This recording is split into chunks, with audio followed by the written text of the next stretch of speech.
up, fam? This Big Q from the Sports Coma chiming in with you for Mock Draft 4.0. This is the fourth one of 5. The final one will be next week, a few days before the draft.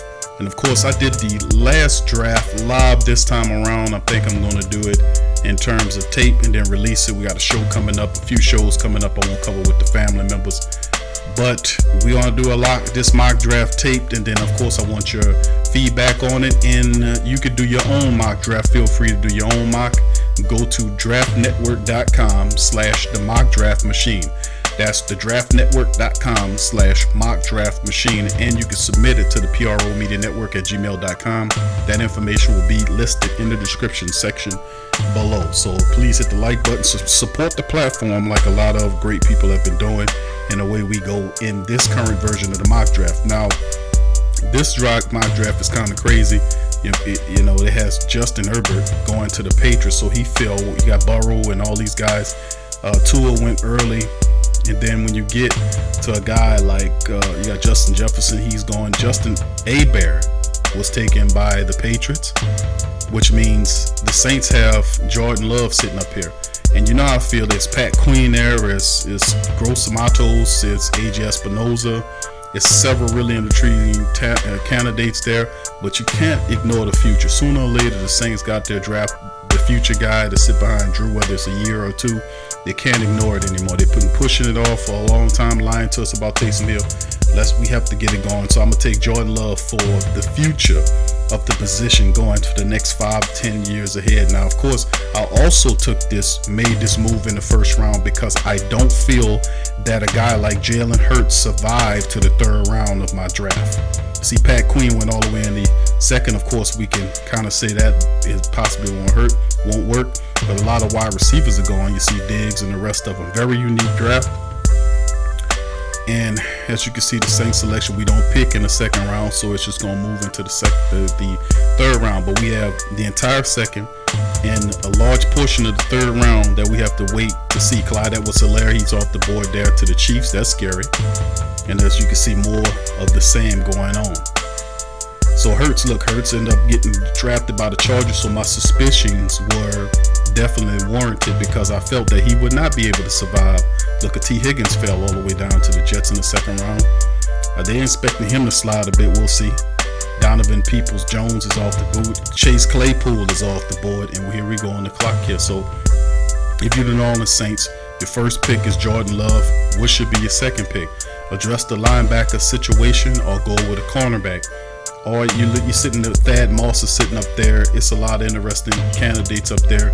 Rashard Lawrence, the interior defensive line man, is there as well. Logan Wilson, an intriguing linebacker prospect, is there. But if you say wide receiver, Q, then you go wide receiver.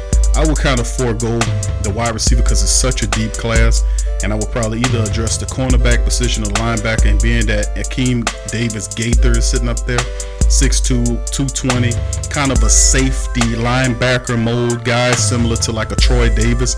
This guy has a lot of speed, he's physical, but his problem is he needs to gain a little weight.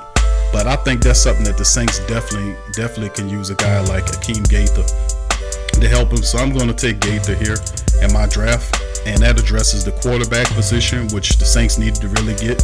It addressed the linebacker position because Demario Davis on a 1-year contract. We have unproven, I like him, but unproven Caden Ellis.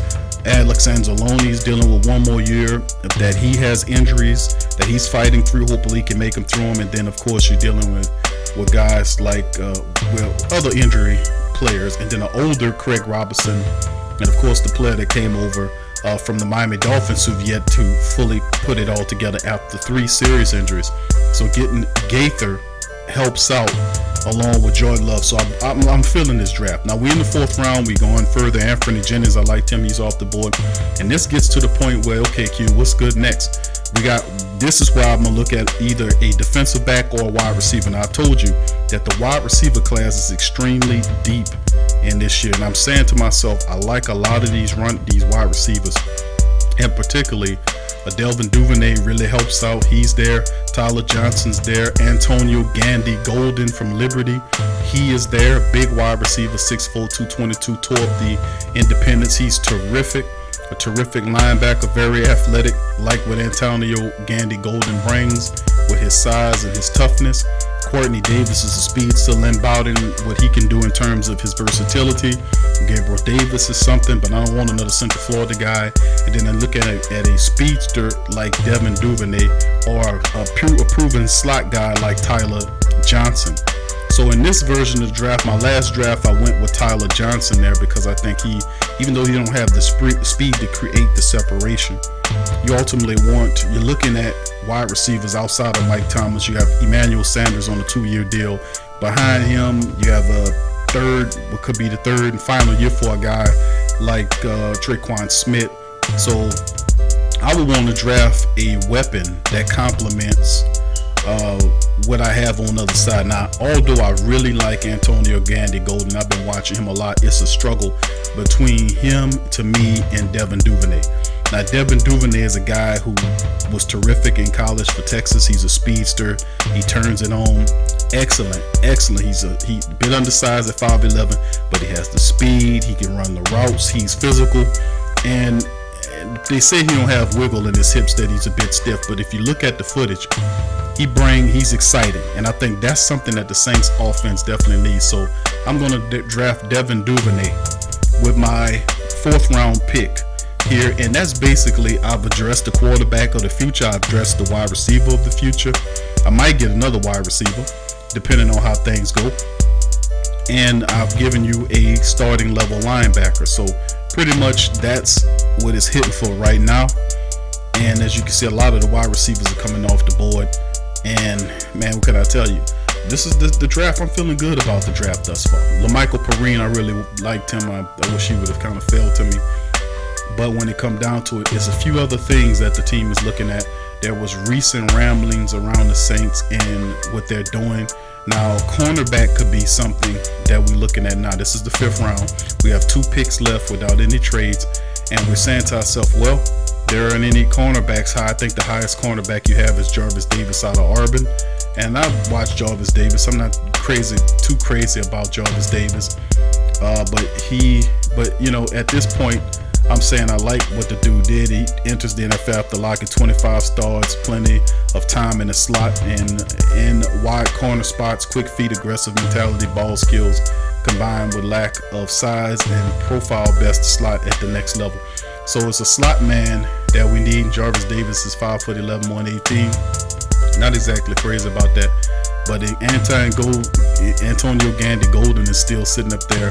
And I'm thinking to myself, I might take another wide receiver with it. But if you look at it, Harrison Bryant is a guy that the Saints have been looking at. They've been actually talking to this guy. They've talked to this guy. There were a few articles addressing the Saints looking at Harrison Bryant as a possible tight end. And I say to myself, you know, why would you take a tight end right here where you can go outside linebacker, perhaps Mississippi State Tyree Phillips, who's interested, inside offensive lineman.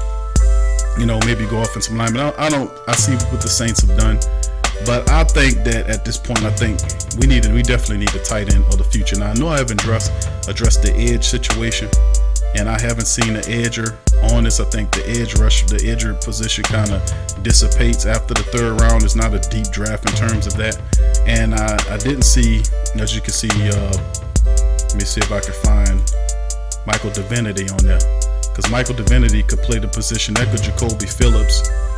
He's sitting there, 6'4", 233, and he could be a linebacker that the Saints have. Even though I've gotten Antonio Gandy Golden, but I know that he plays a good linebacker.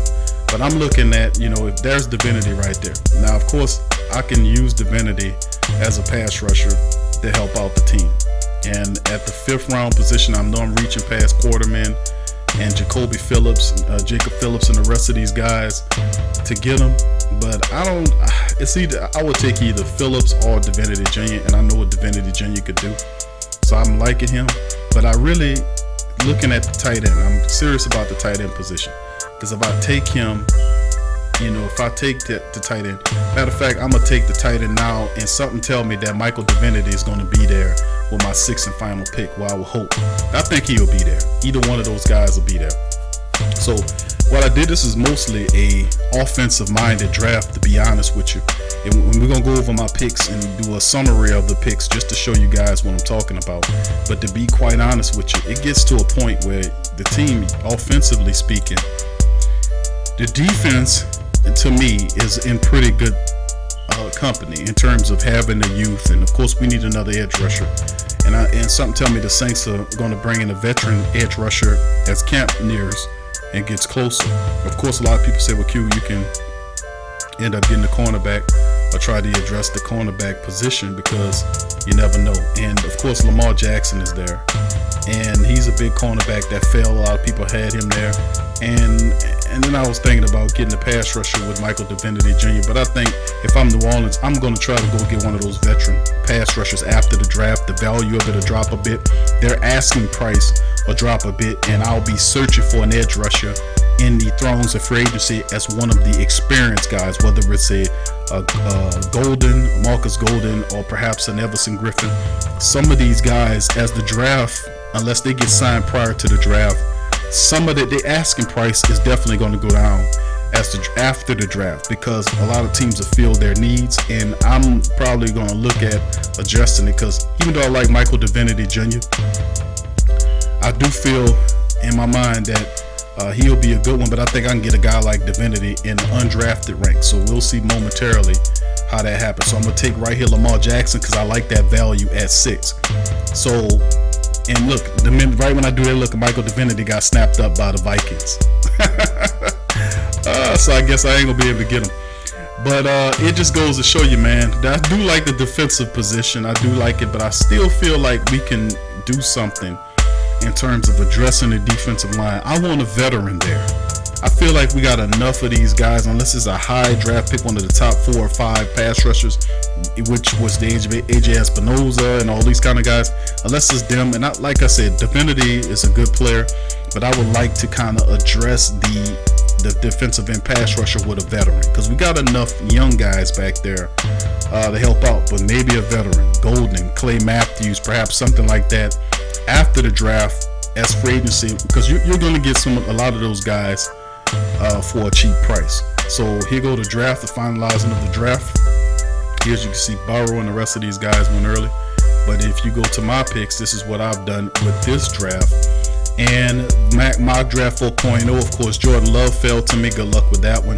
Akeem Davis Gaither is another one. Now Jordan Love is interesting because 6'4", 223 pounds, according to the latest information. Pretty accurate. He's definitely gifted. They're comparing him to Colin Kaepernick. I think he's not as robotic as Colin Kaepernick. He's a lot more flexible in terms of his, although Cap used to throw a ball like a baseball, throw the football like a baseball. I think this kid is, even though they compare him to him, I think he's a little bit more, he's looser, more, not as, I don't want to use the term robotic, but not as stiff as a guy like Kaepernick in some of his motions. He's a little bit free flowing. And they say his decision making is issue. That's the problem with most quarterbacks. All of them have decision issues, but he does have a strong arm. He could be accurate when he wants to. He definitely needs to be coached up. But my guys hurts, but for what you have there, that's not bad. Then the second, in the 3rd round pick, Akeem Davis Gaither is another fantastic talent. That all they can say about this kid is that he's undersized. He's 6'2", some say 6'3", 220 pounds. He's one of those he's one of those Davis type. If you remember Thomas Davis used to play for the Carolina Panthers and the Redskins. He's a Thomas Davis type dude. He's a safety that converted to linebacker, and he's one of these guys that can actually play the position who will have to gain at least another 10 or 15 pounds for the position. But this guy's good value at that 3rd round pick. And of course, Devin Duvernay out of LSU. This is really a top-notch talent who should have went in day 2, but being that Devin Duvernay was a part of a very deep wide receiver class, he fell a bit. The Saints offense need that exceptional skills guy, that explosive guy that can kind of break it open. We got Emmanuel Sanders for 2 years. Behind him, a lot of question marks. Traquan Smith and the likes. So we'll have to, basically get Devin Duvernay, who provides that that ability to be explosive. He's physical as well for 5'11", catches the ball. Really good wide receiver to get value there at that position. Some people say, Q, why you didn't go with Tyler Johnson again? Because once you break, I'm looking at where you could use another slot man, but I can see them, if you get Devin Duvernay, you can kind of move him outside, and you can kind of play Emmanuel Sanders if you need to in the slot to be that weapon as well. So it's a lot of versatility with a weapon like Devin Duvernay. So that's why I kind of brought him in there. Harrison Bryant is the 5th round selection out of Florida Atlantic. Remember, last time they drafted the guy out of Florida Atlantic was, of course, Trey Hendrickson. This is a tight end, 6'5", 242. Why would I take a tight end here? It's because this guy is a good blocker. He's consistent with catching the ball, and he's really, being that they list him as a tight end, he actually moves like a wide receiver to a degree. So he does bring the athleticism. He brings athleticism. He brings blocking, and he brings that size and another weapon to that offense that we need. So with Jordan Love in a year or so taking over after Drew is gone, you have Devin Duvernay to give him a weapon to key with Michael Thomas. Harrison Bryant is another guy, because remember, a lot of people are not looking at the tight end as an issue right now because Jared Cook's there, but you have Josh Hill is there, but you don't have anything else behind him. You got a couple of experimental guys on the practice squad, but Harrison Bryant out of Florida Atlantic does bring a very special edge. He could be the future of the position. He really could. The size and the whatnot, the guy is a good player. So that's why I made the tight end move in that part. And then, of course, the last move I was thinking about taking Michael Divinity to have that edge rusher that would have kind of completed my draft and added another defensive lineman there from LSU. But this is the deal. Lamar Jackson falling in the 6th round with that size and all that speed. This is a solid pick to get a guy as big as he is. They say 6'2", I think he's actually 6'3", 200 pounds. He's a little stiff in the hips, but he knows how to high point the ball. And you're going to need big physical cornerbacks that can match up against some of these physical big wide receivers that are in the NFC South as well as in the NFL. So this is my draft, and it's a draft looking at the future, man.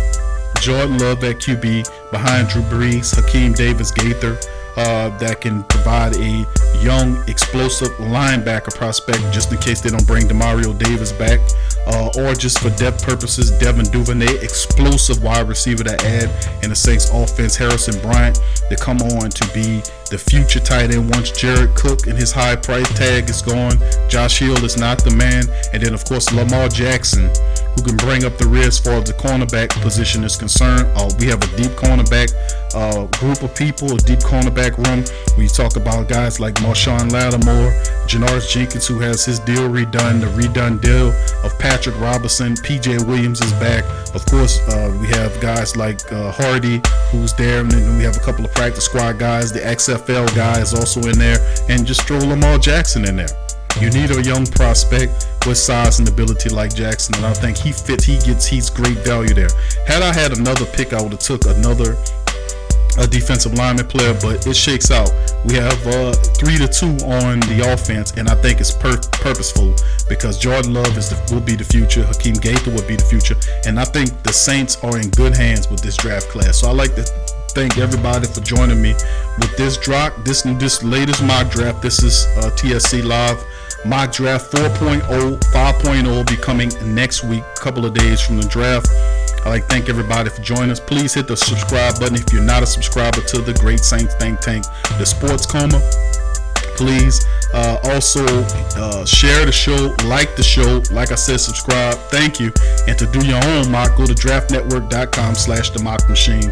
That will be listed in the description section. So big ups to you. Peace. Who that? I'm out.